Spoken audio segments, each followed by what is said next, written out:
Questão 2.20. O pistão da figura desce com velocidade constante de 5 metros por segundo. Dados: espessura da camada lubrificante 0,001 metros, viscosidade cinemática, peso específico, pressão A, G, D1, D2, área da haste L, pressão atmosférica, gravidade. Despreza-se o peso do pistão. Pede-se a força resistente oferecida pelo lubrificante. Uma tal de força Mi aí. Bom, gente, aqui qual que é o detalhe? Nós temos um sistema em que existem 2 cilindros com gás presente tanto na parte do meio quanto inferior. E um L que, pelo desenho, não me parece, mas é constante, vale 5 centímetros. Como ele quer a força oferecida pelo lubrificante, bastaríamos levar em consideração, primeiro, que o corpo desce. Então, a força de cisalhamento vai contra o movimento. Ela é para cima. Para cima nesse cilindro 1, para cima no cilindro 2. As duas forças de cisalhamento juntas vão oferecer uma resistência. Então, eu tenho que somar aqui essas duas contribuições. É aí que está o ponto. Então, primeiro item A, essa força de resistência, ela é a força de cisalhamento 1 e a força de cisalhamento 2. Bom, quem é a força de cisalhamento 1? Ora, ela é Mi vezes a área do contato no cilindro, 2πr1 vezes L, vezes a velocidade, vezes a espessura. E o texto não faz diferença de espessura, gente. A espessura da camada lubrificante, ele fala que é a mesma, não há distinção aqui. Ele nem fornece diâmetros maiores para a gente poder investigar essa espessura. Eu vou assumir que ela é igual. E o 2, no caso aqui, vai ter Mi 2πr2L V sobre E. Veja que a única diferença na fórmula dessas duas forças de cisalhamento é o raio do nosso cilindro. Então eu poderia aqui, por comodidade matemática, fazer uma faturação, fazer Mi 2πLV sobre espessura, raio 1 mais raio 2. E aí vem as dificuldades da questão, né? Nós temos a viscosidade cinemática e o peso específico. Se nós pegarmos a viscosidade cinemática, ela é a dinâmica sobre ρ. E o peso específico é ρ vezes G. Bom, a dinâmica então é viscosidade vezes ρ. Mas eu não tenho ρ. E o ρ é o peso específico sobre G. Conclusão, a viscosidade dinâmica é a viscosidade cinemática vezes o peso específico dividido por G. Se nós pegarmos aqui os valores, esse valor de viscosidade cinemática foi dado 10 a menos 3. O peso específico 8, 10 a menos 8, 10 ao cubo. Tudo isso dividido por 10. Então a viscosidade é 0,8 newton segundo por metro quadrado. Os raios estão escondidos nos diâmetros aqui, gente. Então a gente tem que jogar os valores agora. Esta força de resistência do fluido então será 0,8 vezes 2 vezes π, 5 centímetros de espessura, 5 centímetros de altura dos cilindros, 0,05, velocidade 5 metros por segundo, e a espessura 1, 2, 3, 1 10 a menos 3. E os raios, né? 8 centímetros, 0,08, e 4 centímetros de raio, D2, né? 0,04. Vamos lá. 0,8 vezes 2 vezes π, vezes 0,05 vezes 5, dividido por 1 10 a menos 3, vezes 0,08 mais 0,04. Então a força Mi deu 150,8, ou como o Brunetti quer aqui, né? Veja que ele está dando aproximado, gente. 150 newtons. Né? Eu cheguei em 150,8. 8. Mas está aí. Quer ver? Deixa eu arrancar o π da história aqui. Divide pelo π. Ó. Agora multiplica por 3,14 para ver. Vai dar no mesmo. Então, chegamos ao valor da força. Essa é a força de resistência do fluido nesse movimento. Agora, letra B, a pressão absoluta. Pressão absoluta demanda pressão efetiva mais atmosférica. Por isso que ele dá atmosférica aqui. A pressão absoluta, gente, do B, vai nascer da análise de forças dessa história toda. Então, vamos lá. No item B, o que a gente tem no desenho? Que olhar com calma agora.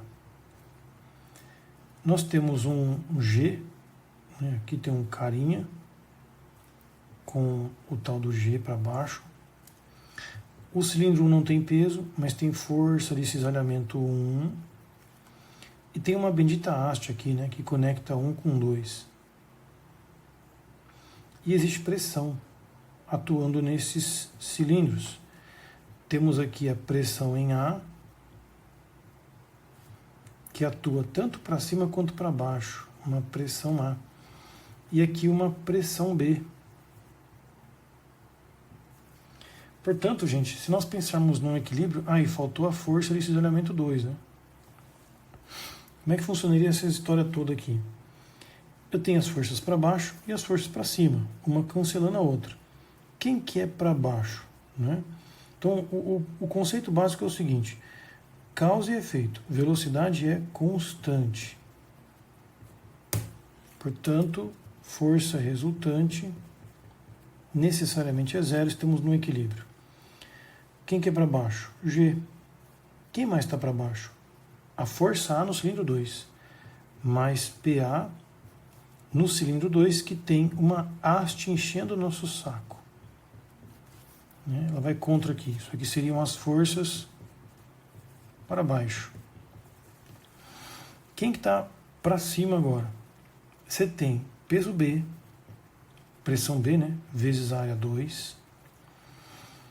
Temos a pressão A vezes a área 1 menos a área da haste.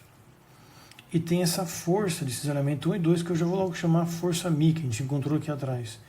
Isso são as forças para cima. Essas duas coisas são iguais, né? E, infelizmente, nós temos as áreas, nem todas, né? Por exemplo, a área 2, no caso, ela é π vezes o nosso 8 aqui, né? Diâmetro. Então vai ser 0,04 ao quadrado, πr quadrado. E a área 1 vale π vezes 0,08 ao quadrado. Vamos tentar aproximar aqui, né? 3,14 vezes 0,04 ao quadrado. 5,024, 10 a menos 3. E aqui 3,14 vezes 0,08 ao quadrado. 2 praticamente, né? 2,01 vai. Daria para colocar aqui 10 a menos 2. E a área da haste, ele deu para nós 20 centímetros quadrados. Com 1 centímetro quadrado é 10 a menos 4, isso aqui vai dar 2, 10 a menos 3. Tudo em metro quadrado, gente. A partir daqui, então, a gente consegue jogar todas essas informações. A gente sabe que G mais PA, área 2 menos área H, é igual a PB, área 2, mais PA, área 1 menos área H, mais a força de resistência do fluido. Daqui, meus caros, dá para tirar já logo o PB. Basta jogar os dados. Nós temos tudo. Então vamos lá com calma, hein? Primeiro vamos ao G. Então eu vou isolar aqui, gente. O G vale 100. Aí eu vou somar com o PA 10 kPa, vezes a área 2, 5.024, 10 a menos 3, menos a área da haste, 2, 10 a menos 3. Ok? Ok. Aí eu vou passar para lá, subtraindo pressão do A, 10, 10 a terceira, que multiplica a área 1, 2.01, 10 a menos 2, menos a área da haste, 2, 10 a menos 3. E menos também o 150.8 que a gente achou lá atrás, que é o tal da força aqui. Mandar tudo isso para a esquerda, eu posso depois pegar esse resultado e dividi-lo pela área 2, 5.024, 10 a menos 3. E isso está dando menos 40.119 Pascal. Alguns podem estar achando estranho, mas não vai dar não, gente. Por quê? Essa pressão é a efetiva. Para chegar na pressão de B absoluta, eu tenho que acrescentar a pressão atmosférica, a definição. Então eu vou pegar esse valor e vou somar 100 10 a terceira, que é o valor da pressão aqui atmosférica dada. Isso vai dar aproximadamente, gente, 60 kPa. Essa é a resposta que o Brunetti nos dá aqui, gente, 60 kPa. Tudo bem, os passos matemáticos eu fiz tudo na calculadora, depois com calma você coloca os dados bonitinho para não se confundir, tá? Que aqui é bem chato. Eu fiz isso mais para ter espaço para fazer o item C agora. O que o item C pede, gente? A leitura do manômetro. E a pressão no manômetro é sempre a pressão interna menos a pressão externa. No caso, quem é a pressão interna? O manômetro está registrando a pressão do gás B. E quem está fora do manômetro, né, aqui funcionando como atmosfera, é o próprio PA. E PA nós temos. Qual é o problema agora? Nós podemos fornecer aqui os dados de maneira efetiva. Sendo absoluto ou efetivo, o manômetro não vai dar diferença. Então eu vou usar os dados efetivos. Qual que é a pressão em B? É menos 40 kPa, 40,2 se quisermos assim. E qual é a pressão em A? É 10 kPa. Então 40 com 10 negativos, a pressão no manômetro dá menos 50 aproximadamente kPa, e é justamente esse valor que se encontra aqui na nossa resposta, menos 50 kPa. Uma questão trabalhosa de novo, por quê? Tem essa interpretação das forças para cima e para baixo que eu fiz aqui, que se cancelam, visto que o sistema tem velocidade constante. De novo, essa história de velocidade constante. Aqui é diferente do exercício anterior, porque nós estamos num plano vertical. O plano inclinado é um pouco mais complicado, né? E essa história de força de resistência, que ele colocou aqui as duas forças de cisalhamento atuando. Uma questão que reforça os conceitos até então, meus caros. Vamos ao próximo.